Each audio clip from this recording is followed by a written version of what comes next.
तो राधे राधे साथियों, ये हमारी वीकली करंट अफेयर्स की क्लास है और इसमें हम अप्रैल मंथ कवर कर रहे हैं। अप्रैल का भी कौन सा महीना, अप्रैल का भी कौन सा हफ्ता, तीसरा वाला हफ्ता है। तीसरे हफ्ते का पहला वाला पार्ट है जिसमें हम 4 दिवस कंप्लीट करेंगे। कौन कौन से? 15, 16, 17 और 18 अप्रैल। तो चलिए स्टार्ट करते हैं बिना टाइम वेस्ट करे आज की क्लास। तो जीआई टैग वाला प्रश्न है, इसको भी इंपॉर्टेंट प्रश्न मार्क करना। बहुत सारे जीआई टैग भर भर के दे दिए इसी प्रश्न में। अभी मोदी जी ने ही शहनाई, तबला, मसालेदार भरवा मिर्च को अभी जीआई टैग दिया। इसका संबंध किससे है? तो बनारस से है। एक्चुअली में मोदी जी अभी बनारस की यात्रा पर थे, यानी कि वाराणसी की यात्रा पर गए हुए थे। तो जीके तो इनको बढ़ानी ही है, तो इन्होंने अभी 21 उत्तर प्रदेश के 21 उत्पादों को, प्रोडक्ट्स को जीआई टैग दे दिया। वो पूरी लिस्ट मैंने यहाँ पे लगा दिए। कुछ 2-4 मैं आपको बता दूं जो मुझे इंपॉर्टेंट लगे, जैसे कि बनारस की शहनाई को, जो कि एक तरह का वाद्य यंत्र हो गया, बनारस का तबला हो गया, बनारस की भरवा मिर्च हो गई, पीलीभीत बांसुरी हो गई, और ये जौनपुर इमरती हो गई, बनारस ठंडाई, बनारस तिरंगी बर्फी हो गया, बरेली का टेराकोटा हो गया, बनारस की मुरल पेंटिंग हो गई। तो पूरा आप देख सकते हो, एक बार रीड कर लेना। बहुत सारे जीआई टैग दिए जा चुके हैं। आप में से पहली बार कोई हमसे करंट अफेयर्स पढ़ रहे हैं तो आपको बता दूं, अभी 2025 में आप देखोगे डेली करंट अफेयर्स अगर पढ़ते हो, बहुत सारे प्रोडक्ट्स को जीआई टैग दिए जा चुके हैं।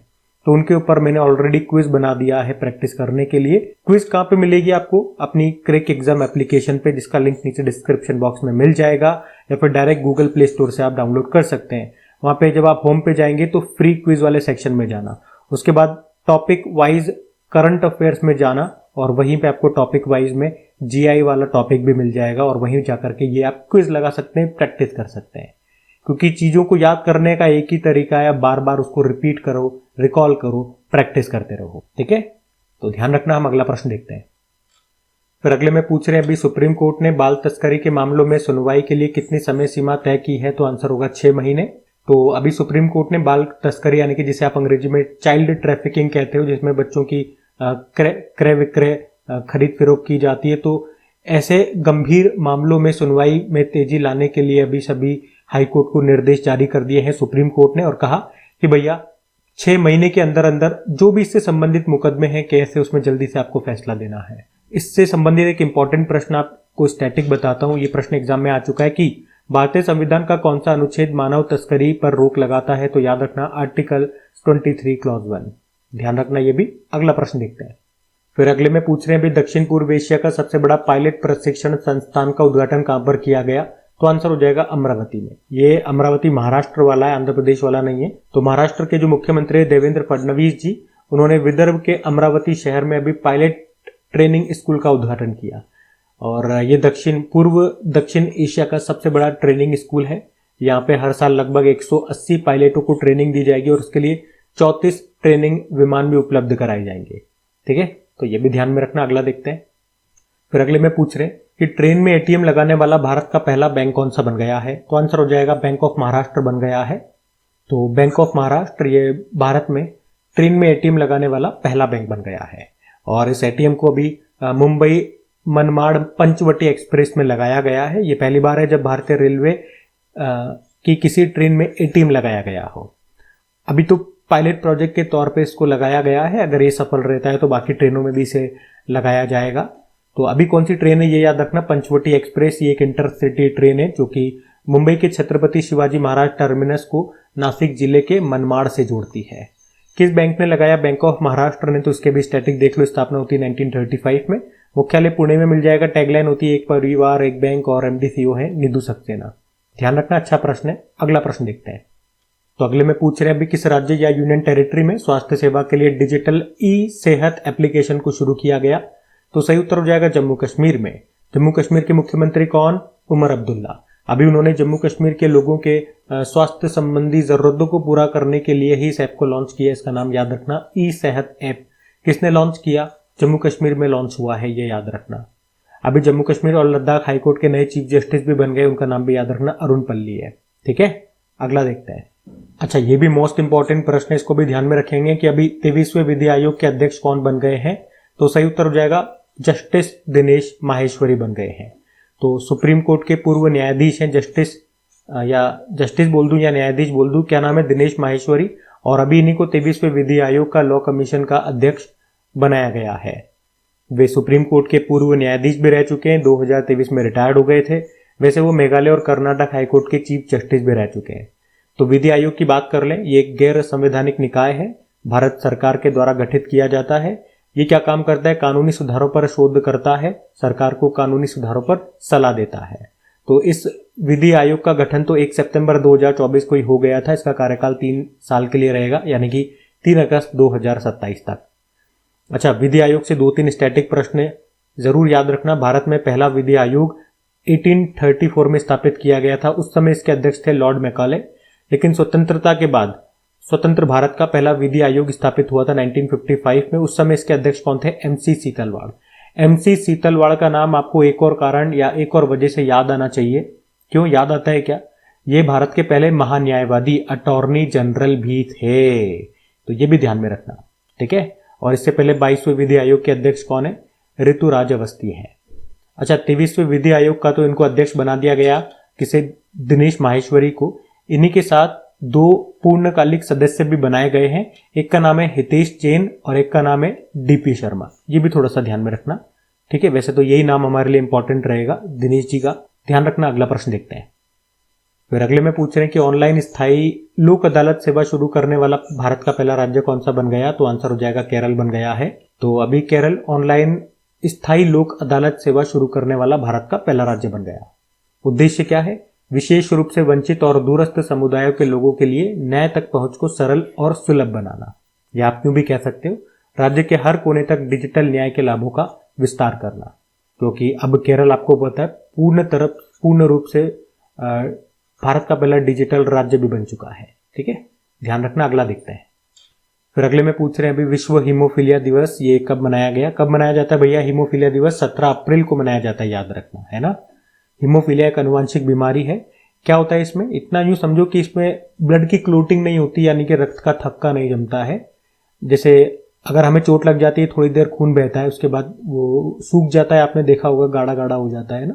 वो गाढ़ा गाढ़ा होना ही क्या है? ब्लड क्लोटिंग है, ठीक है। और इस बीमारी को शाही रोग भी कहते हैं, क्योंकि 19वीं शताब्दी में ये बीमारी इंग्लैंड की महारानी विक्टोरिया को हो गई थी, इसलिए शाही रोग के नाम से भी इसको जानते हैं। इस तरह से भी प्रश्न आता है एग्जाम में।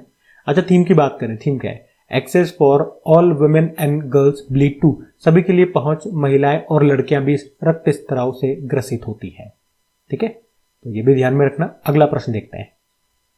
तो स्पोर्ट्स का प्रश्न है, इंपॉर्टेंट प्रश्न है कि अभी 2024-25 इंडियन सुपर लीग का खिताब किस टीम ने जीत लिया है? सही उत्तर होगा मोहन बागान सुपर जायंट्स ने। तो यहाँ पे हम बात कर रहे हैं इंडियन सुपर लीग 2024-25 की। इस बार इसका 11वां संस्करण था। फाइनल हुआ कोलकाता में, जो विवेकानंद युवा भारतीय क्रीड़ांगन स्टेडियम में, वहां पे इसको जीत लिया।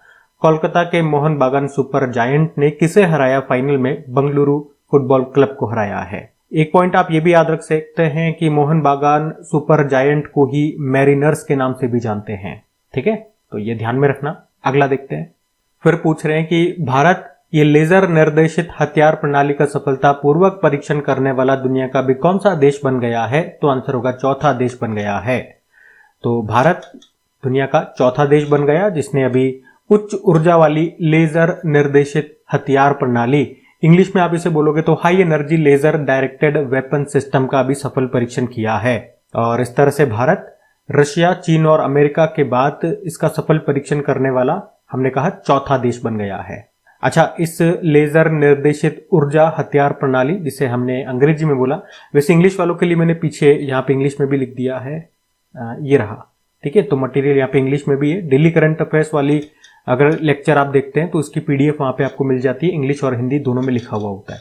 तो अभी हिंदी में लिखा हुआ है, तो हिंदी में मैं समझा रहा हूं आपको।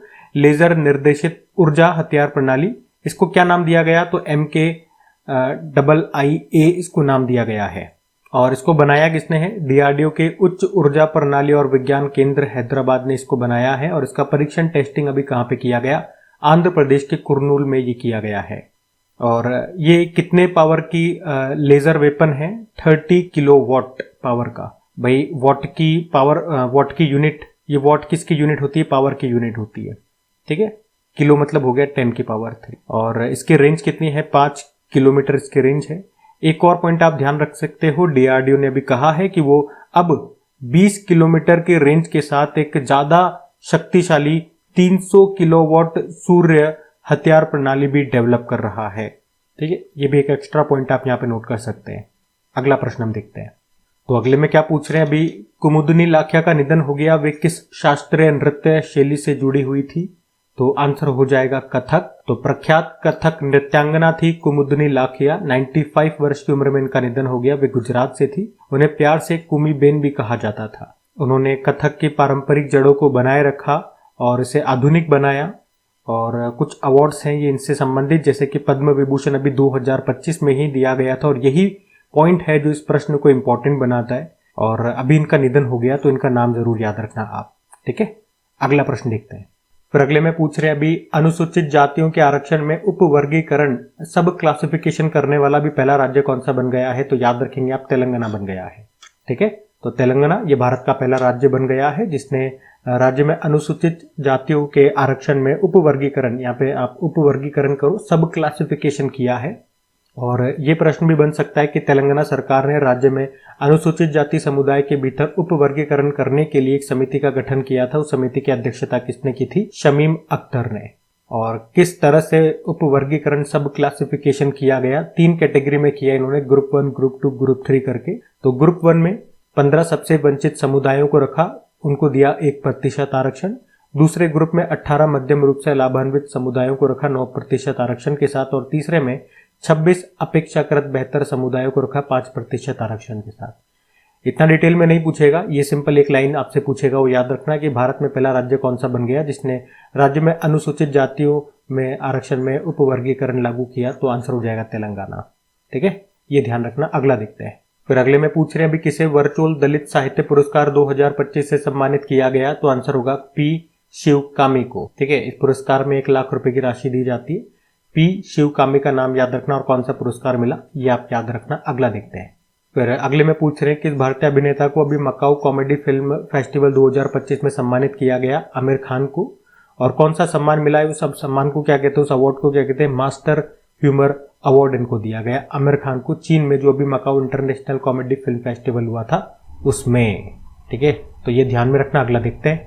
तो अगले में पूछ रहे दिवस है विश्व चगास रोग दिवस, वर्ल्ड चगास डिजीज डे। ये कब मनाया जाता है? आप सभी को पता है, ये 14 अप्रैल को मनाते हैं हम हर साल। पहली बार 2020 में मनाया गया था। इसका नाम ब्राजील के एक डॉक्टर थे कार्लोस चगास, उन्हीं के नाम पे ये इसका नाम रखा गया है इस दिवस का। और क्यों रखा गया, इन्होंने ऐसा क्या किया था? तो इन्होंने 14 अप्रैल 1909 में इस रोग का पहला मामला खोजा था। चगास रोग का जो कारण है, जो परजीवी है, जो प्रोटोजोआ है, उसको क्या कहते हैं? ट्रिपेनोसोमिक क्रूजी। और ट्राइआटोमाइन बग या कीट आप बोल दो, उसके काटने से या उसके मल के माध्यम से ये फैलता है, जिसे किसिंग बग भी कहते हैं। और इसको अमेरिकन ट्रिपेनोसोमियासिस के नाम से भी जाना जाता है, या इसे साइलेंट या साइलेंस्ड के रूप में भी जाना जाता है, क्योंकि इसमें ज्यादातर रोगियों में जीवन भर इसके कोई लक्षण ही देखने को नहीं मिलते हैं। ठीक है, तो ये तो थोड़ी सी थ्योरी मैंने बता दी है, लेकिन हमें क्या याद रखना है? दिवस याद रखना है। वर्ल्ड चगास डिजीज डे कब मनाया जाता है? 14 अप्रैल को। अगला देखते हैं। फिर अगले में पूछ रहे हैं कि अभी मार्च 2025 के लिए mains player of the month किसे चुना गया है? मार्च महीने के लिए। तो आंसर हो जाएगा श्रेयस अय्यर को चुना गया, ICC men's player of the month. और वहीं ICC women's player of the month की बात करेंगे तो ये चुना गया जॉर्जिया वॉल को, ये ऑस्ट्रेलिया की प्लेयर है। ठीक है, ध्यान रखना। फिर अगले में पूछ रहे खेलो इंडिया यूथ गेम्स 2025 का शुभंकर किसे चुना गया है? तो आंसर हो जाएगा गज सिम्हा। तो खेलो इंडिया यूथ गेम्स 2025 की हम बात कर रहे हैं, इस बार ये 7वां संस्करण है, याद रखना। इसका आयोजन 4 से लेकर 15 मई तक होगा। कहां पर होगा? बिहार में होगा। बिहार के 5 शहरों में होगा, पटना, गया, राजगीर, भागलपुर और बेगूसराय। अभी मैस्कोट इसका जारी कर दिया गया, क्या है? गज सिम्हा है। ये गज सिम्हा है ना, जो हाथी की शक्ति और शेर के दिल का प्रतीक है। और ये जो शुभंकर है, ये नालंदा और बोधगया के पाल वंश के अभिलेखीय विरासत से लिया गया है, जिसे मंदिरों और उनके स्तंभों में उकेरा गया है। अच्छा, टाइटल क्या है इस बार का? खेल के रंग बिहार के संग। और लोगो में नारंगी और हरे रंग का इस्तेमाल किया गया है। ठीक है, तो ये ध्यान में रखना शुभंकर। अगला देखते हैं। फिर अगले में पूछ रहे हैं विश्व कला दिवस वर्ल्ड आर्ट्स डे कब मनाया जाता है? हर साल 15 अप्रैल को मनाया जाता है। पहली बार इसे 2012 में मनाया गया था। थीम याद रखना, एकता और उपचार के लिए कला। वर्ल्ड आर्ट्स डे की हम यहाँ बात कर रहे हैं। वैसे 15 अप्रैल को हिमाचल दिवस भी होता है, याद रखना। ठीक है, अगला देखते हैं। फिर अगले में पूछ रहे हैं अभी किस राज्य की शून्य गरीबी योजना का नाम बदलकर doctor B are Ambedkar ji के नाम पे रख दिया गया है? तो इसका उत्तर हो जाएगा उत्तर प्रदेश। अभी बी आर अम्बेडकर जी की हमने 14 अप्रैल को कौन सी जयंती 135वीं जयंती मनाई, तो उसी अवसर पर अभी उत्तर प्रदेश के जो मुख्यमंत्री है योगी आदित्यनाथ जी, उन्होंने घोषणा कर दी कि हमारे यहाँ पे जो शून्य गरीबी योजना चलती है उसका नाम हम बाबा साहब के नाम पे रखेंगे। और ये जो शून्य गरीबी योजना है, नाम से समझ में आ रहा है इसका उद्देश्य क्या है, उत्तर प्रदेश में गरीबी का पूर्ण उन्मूलन, उसे खत्म करना। अच्छा, इसी तरह से एक योजना मैंने आपसे पूछी थी डेली करंट अफेयर्स वाली क्लास में कि अभी कुछ दिन पहले ही किस राज्य ने शून्य गरीबी P4 पॉलिसी शुरू की थी? तो याद रखना आंध्र प्रदेश इसका आंसर होगा। ठीक है, ध्यान रखना। अगला देखते हैं। फिर अगले में पूछ रहे हैं अभी किसे टोक्यो में, जापान के टोक्यो में लीजेंड्स ऑफ एंडोस्कोपी पुरस्कार से सम्मानित किया गया? तो आंसर हो जाएगा डॉक्टर डी नागेश्वर रेड्डी को। तो कौन सा पुरस्कार मिला है? लीजेंड्स ऑफ लेंडोस्कोपी पुरस्कार दिया गया। ये हैदराबाद में जो AIG हॉस्पिटल है उसके अध्यक्ष है doctor D Nageshwar Reddy. Tokyo में इनको ये सम्मान मिला है। ठीक है, अगला देखते हैं। फिर अगले में पूछ रहे हैं अभी किस राज्य को आधार कार्यान्वयन में उत्कृष्टता के लिए अभी 2 UIDAI पुरस्कार से सम्मानित किया गया? तो आंसर इसका हो जाएगा मेघालय। तो अभी मेघालय को UIDAI के द्वारा 2 कैटेगरी में सर्वश्रेष्ठ प्रदर्शन करने वाले राज्यों के रूप में मान्यता दी गई है। 2 कौन कौन सी कैटेगरी में? एक तो बच्चों के अनिवार्य बायोमेट्रिक अपडेट में सर्वश्रेष्ठ प्रदर्शन करने वाला इसे राज्य चुना गया, और वयस्क आधार नामांकन में सत्यापन में और वयस्क आधार नामांकन के सत्यापन में सर्वश्रेष्ठ प्रदर्शन करने वाले राज्य का पुरस्कार, मतलब इस 2 कैटेगरी में इसको ये पुरस्कार दिए गए। UIDAI unique identification authority of India, इसकी फुल फॉर्म याद रखना, एग्जाम में पूछी जा चुकी है ये। और अभी इसके CEO कौन बने थे? भुवनेश कुमार बने थे। ये नाम भी याद में रखना। ठीक है, अगला देखते हैं। फिर अगले में पूछ रहे हैं कि ACI, अच्छा ACI मतलब airport council international. Airport council international world के अनुसार अभी दुनिया का सबसे व्यस्त हवाई अड्डा, बिजिएस्ट एयरपोर्ट अभी किसे चुना गया है? तो सही उत्तर हो जाएगा अटलांटा एयरपोर्ट, जो कि कहाँ का है? ये अमेरिका का है।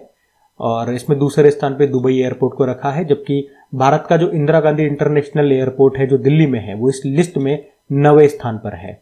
और आप कह सकते हो कि टॉप 10 में ये एकमात्र भारतीय एयरपोर्ट है जो इस लिस्ट में शामिल है। ठीक है, 2024 के डेटा के अनुसार हम ये सारी बातें कर रहे हैं। अगला देखते हैं। फिर अगले में पूछ रहे हैं अभी किस राज्य सरकार ने भूमि रिकॉर्ड प्रबंधन के लिए भू भारती नाम से एक पोर्टल को लॉन्च किया है? तो आंसर हो जाएगा तेलंगाना। तो अभी तेलंगाना सरकार ने भूमि रिकॉर्ड प्रबंधन, उसके मैनेजमेंट को सरल, पारदर्शी, ट्रांसपेरेंट और जनता के लिए सुलभ बनाने के लिए ही भू भारती नाम से एक पोर्टल को लॉन्च किया है। ये पिछली सरकार में जो धरनी पोर्टल चलता था ये उसकी जगह लेगा। ठीक है, तो भू भारती पोर्टल किसने लॉन्च किया? तेलंगाना ने लॉन्च किया है भूमि रिकॉर्ड प्रबंधन के लिए, यानी कि लैंड रिकॉर्ड मैनेजमेंट के लिए। अगला देखते हैं। फिर अगले में पूछ रहे हैं अभी संयुक्त राष्ट्र के द्वारा पहली बार शिपिंग उद्योग पर कार्बन टैक्स कब से लागू किया जाएगा? तो सही उत्तर हो जाएगा 2028 से। तो इंटरनेशनल मैरीटाइम ऑर्गेनाइजेशन, जो कि यूनाइटेड नेशन की एक एजेंसी है, इसने पहली बार शिपिंग इंडस्ट्री पर कार्बन टैक्स लगाने का निर्णय लिया है, और भारत और 62 देशों ने इस फैसले का स्वागत किया, वो इस पक्ष में है। तो अब ये कार्बन टैक्स कब से लगाया जाएगा? 2028 से लागू हो जाएगा। और ऐसा अनुमान है कि इस टैक्स से 2030 तक $40 बिलियन तक कमाई की जा सकेगी। क्या होता है कार्बन टैक्स? तो अगर कोई कंपनी कार्बन डाइऑक्साइड या दूसरी ग्रीन हाउस गैसेस का उत्सर्जन करेगी तो उस पर टैक्स लगाया जाएगा। जितना उत्सर्जन करेगी उतना उस पर ये टैक्स लगेगा, और इसी टैक्स को कार्बन टैक्स कहेंगे। इंटरनेशनल मैरीटाइम ऑर्गेनाइजेशन की बात करें तो इसका हेडक्वार्टर मिलेगा आपको लंदन में, ये याद रखना। अगला देखते हैं। फिर अगले में पूछ रहे हैं कि भारत का पहला गैलियम नाइट्राइड आधारित सेमीकंडक्टर प्लांट ये किस राज्य में बनाया जा रहा है? तो आंसर हो जाएगा इसका छत्तीसगढ़ में। तो नया रायपुर छत्तीसगढ़ में, याद रखना, भारत का पहला गैलियम नाइट्राइड आधारित सेमीकंडक्टर प्लांट बनाया जा रहा है, जो 2026 तक बनकर भी तैयार हो जाएगा। इसकी शुरुआत कर दी छत्तीसगढ़ के मुख्यमंत्री विष्णुदेव साय ने। कौन बना रहा है? पॉलीमेटेक इलेक्ट्रॉनिक्स कंपनी इसको बना रही है। और यहाँ पर न केवल सेमीकंडक्टर चिप बनेगी बल्कि radio frequency system, defence electronics और AI पर भी यहाँ पर काम किया जाएगा।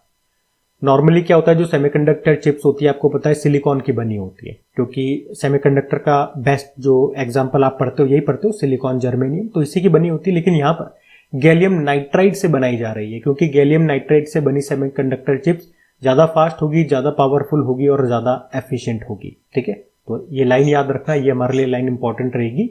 कहाँ पे बनेगा? तो छत्तीसगढ़ में। अगला प्रश्न देखते हैं। फिर अगले में पूछ रहे, हाल ही में अभी किसे भारतीय भारोत्तोलन महासंघ एथलीट आयोग का अध्यक्ष नियुक्त किया गया? तो आंसर हो जाएगा मीराबाई चानू को। तो मीराबाई चानू आप जानते हो कौन है? वेट लिफ्टर है। और अभी इन्हीं को भारतीय भारोत्तोलन महासंघ के तहत नव स्थापित एथलीट आयोग का अध्यक्ष चुना गया है। मीराबाई चानू ये मणिपुर से है, वेट लिफ्टर है, 49 किलोग्राम कैटेगरी में खेलती है। टोक्यो ओलंपिक में ये सिल्वर लेकर के आई थी, तो इनका नाम ध्यान में रखना। अगला देखते हैं। फिर अगले में पूछ रहे हैं, अगला प्रश्न इंपॉर्टेंट मार्क कर लो भैया, कि भारत के अगले चीफ जस्टिस कौन होंगे? बी आर गवई होंगे। बी आर गवई में बी आर का फुल फॉर्म क्या हो गया? तो आंसर हो जाएगा भूषण रामकृष्णा गवई। तो ये हमारे नए चीफ जस्टिस ऑफ इंडिया होंगे। और कौन से नंबर के होंगे? तो 52 नंबर के होंगे। एक्चुअली में अभी जो 51 नंबर के हैं कौन है? संजीव खन्ना। उनका कार्यकाल अभी समाप्त हो रहा है मई में ही, 13 मई 2025 को वो रिटायर्ड हो रहे हैं। तो उनके बाद अब नए 52 नंबर के हमारे चीफ जस्टिस ऑफ इंडिया होंगे, ये बी आर गवई। तो इनका नाम आपको याद रखना है। वैसे सुप्रीम कोर्ट के जो चीफ जस्टिस होते हैं उनके रिटायरमेंट एज भी याद रख लो, 55 ईयर होती है। ठीक है, याद रखना। ये अगला प्रश्न देखते हैं। फिर अगले में क्या पूछ रहे हैं कि भैया इक्वाडोर के नए राष्ट्रपति कौन बन गए हैं? तो आंसर होगा डेनियल नोबोवा। पहले भी यही थे, अभी यहाँ पे चुनाव हुए, फिर से इन्होंने ये चुनाव जीत लिया। डेनियल नोबोवा इनका नाम। एक बार इक्वाडोर में आपको मैप में दिखा दूं, ये साउथ अमेरिकी कॉन्टिनेंट है और इक्वाडोर यहाँ पर रहा। कैपिटल इसकी होती है क्विटो। यूएस डॉलर यहाँ पे करेंसी चलती है। डेनियल नोबोवा यहाँ के प्रेसिडेंट बन गए हैं, तो इनका नाम ध्यान में रखना। अगला देखते हैं। अगला प्रश्न भी इंपॉर्टेंट है, मिलिट्री एक्सरसाइज का है, कि भारत और किस देश के बीच द्विपक्षीय डस्टलिक सैन्य अभ्यास आयोजित किया गया था? तो सही उत्तर हो जाएगा उज्बेकिस्तान। तो कौन सा एक्सरसाइज है? डस्टलिक एक्सरसाइज है। इस बार इसका 6ठा संस्करण हुआ भारत और उज्बेकिस्तान के बीच में। कहां पर हुआ? पुणे में हुआ। ठीक है, तो ये 3-4 बातें आप ध्यान रखना, कौन सा एक्सरसाइज, कौन सा एडिशन किन के बीच हुआ और कहां पर हुआ। पहला इनके बीच में जो ये एक्सरसाइज है ये 2019 में हुआ था, वो उज्बेकिस्तान में हुआ था। ठीक है, अगला देखते हैं। एक बार उज्बेकिस्तान में ले चलता हूं आपको। सेंट्रल एशियन कंट्री है, ये रहा उज्बेकिस्तान। ताशकेंत इसकी कैपिटल हो गई, करेंसी होती है सोम और प्रेसिडेंट है शौकत मिर्जियोयेव। ध्यान रखना। अगला देखते हैं। फिर अगले में पूछ रहे, अभी हाल ही में किसने 15वीं हॉकी इंडिया सीनियर पुरुष राष्ट्रीय चैंपियनशिप 2025 को जीत लिया? तो आंसर होगा पंजाब ने जीत लिया है। हम बात कर रहे हैं hockey India senior mains national championship 2025 की। इस बार इसका ये 15वां एडिशन हुआ था। कहां पे हुआ था? उत्तर प्रदेश के झांसी में हुआ था, मेजर ध्यानचंद हॉकी स्टेडियम में। वहीं पे पंजाब ने जीत लिया और हराया किसको? मध्य प्रदेश को हरा दिया। ठीक है, तो ये ध्यान में रखना। अगला देखते हैं। फिर अगले में पूछ रहे हैं कि अभी नीति आयोग ने एक रिपोर्ट जारी की है, उसके अनुसार 2023 में ऑटोमोबाइल उत्पादन में दुनिया में भारत कौन से स्थान पर है? तो भारत 4थे स्थान पर है। अब नीति आयोग की वो रिपोर्ट देख लेते हैं, उसका नाम क्या है? पहले तो ये देखो, automotive industry powering India participation in global value chains. तो नीति आयोग ने ही ये रिपोर्ट जारी की है, किसके साथ मिलकर के? क्रिसिल के साथ मिलकर के। और अभी इसको जारी किया है किसने? नीति आयोग के जो उपाध्यक्ष है सुमन बेरी ने दिल्ली में इसको जारी किया। तो इस रिपोर्ट में क्या बताया गया कि चाइना, अमेरिका और जापान के बाद भारत दुनिया का 4था सबसे बड़ा ऑटोमोबाइल उत्पादक देश है। इस रिपोर्ट में बताया गया कि दुनिया में ऑटोमोबाइल का सबसे बड़ा उत्पादक देश चाइना है, फिर अमेरिका, फिर जापान और भारत है 4थे स्थान पर। यह याद रखना। और इसी रिपोर्ट के अनुसार 2020 में वैश्विक ऑटोमोटिव कलपुर्जो यानी कि जो उसके पार्ट्स होते हैं उनका व्यापार लगभग $700 बिलियन का रहा है और उसमें भारत की हिस्सेदारी मात्र 3% या कह दो लगभग $20 बिलियन की रही है। ठीक है, तो ये रिपोर्ट के इंपॉर्टेंट पॉइंट्स है जो मैंने आपको बता दिया, ध्यान में रखना। अगला देखते हैं। फिर अगले में पूछ रहे हैं, अभी इंडिया जस्टिस रिपोर्ट 2025 आई, उसमें पुलिस, न्यायपालिका और जेल व्यवस्था के आधार पर कौन सा राज्य टॉप पे रहा? तो आंसर हो जाएगा कर्नाटक। तो अभी टाटा ट्रस्ट और दूसरी संस्थाओं ने मिलकर के अभी ये इंडिया जस्टिस रिपोर्ट 2025 को जारी किया और ये जो रिपोर्ट है ये राज्यों की न्याय प्रणाली जैसे कि police, judiciary, jail, legal help, इनका एनालिसिस करके तैयार की गई है। तो इस रिपोर्ट में बड़े राज्यों में अगर ओवरऑल कैटेगरी में हम बात करते हैं तो टॉप पे कर्नाटक है, सबसे आखिरी में पश्चिम बंगाल, उत्तर प्रदेश रहे। आप देख सकते हो यहाँ पे लार्ज स्टेट्स में ओवरऑल कैटेगरी में बात कर रहे हैं हम, ठीक है। इंडिविजुअल कैटेगरी में आप देख सकते हो यहाँ पे रैंकिंग है, लेकिन ओवरऑल कैटेगरी में अगर लार्ज स्टेट्स में बात करते हैं तो कर्नाटक टॉप पर है, स्मॉल स्टेट्स में सिक्किम टॉप पर है, ठीक है, ये ध्यान रखना। अगला देखते हैं। फिर अगले में पूछ रहे हैं कि देश का पहला पूर्ण डिजिटल साक्षर राज्य कौन सा बन गया है, तो आंसर होगा केरल बन गया है। तो सिंपल सा याद रखना है केरल, ये पूर्ण डिजिटल साक्षरता हासिल करने वाला भी पहला राज्य बन गया। मतलब यहाँ का हर व्यक्ति डिजिटल डिवाइसेस का उपयोग कर सकता है। जैसे स्मार्टफोन को यूज करके वो वॉइस कॉल कर सकता है, वीडियो कॉल कर सकता है, व्हाट्सएप को यूज कर सकता है, इंटरनेट बैंकिंग का इस्तेमाल करता है, सोशल मीडिया और डिजिटली सरकारी सेवाओं से वो जुड़ा हुआ है। तो इसीलिए हमने कहा कि केरल ये फुल डिजिटल, पूर्ण डिजिटल साक्षर राज्य बन चुका है। कौन सा? केरल बन चुका है। ये आपको ध्यान रखना है, इतनी सी बात याद रखनी है आपको। ठीक है, अगला देखते हैं। अच्छा, अगला नहीं है, हमारा सेशन यहीं पे समाप्त होता है। हमने यहाँ पे 4 दिन कवर किए हैं, 15, 16, 17, 18, और इस तरह से ये हमारे तीसरे हफ्ते का पहला वाला पार्ट कंप्लीट होता है। तो अगर सेशन अच्छा लगे तो प्लीज वीडियो को लाइक जरूर कीजिएगा। अगर आपने अभी तक वीडियो को लाइक नहीं करा तो इसे अपने दोस्तों के साथ में एक बार शेयर जरूर कर देना। बाकी आज के लिए इतना ही। राधे राधे।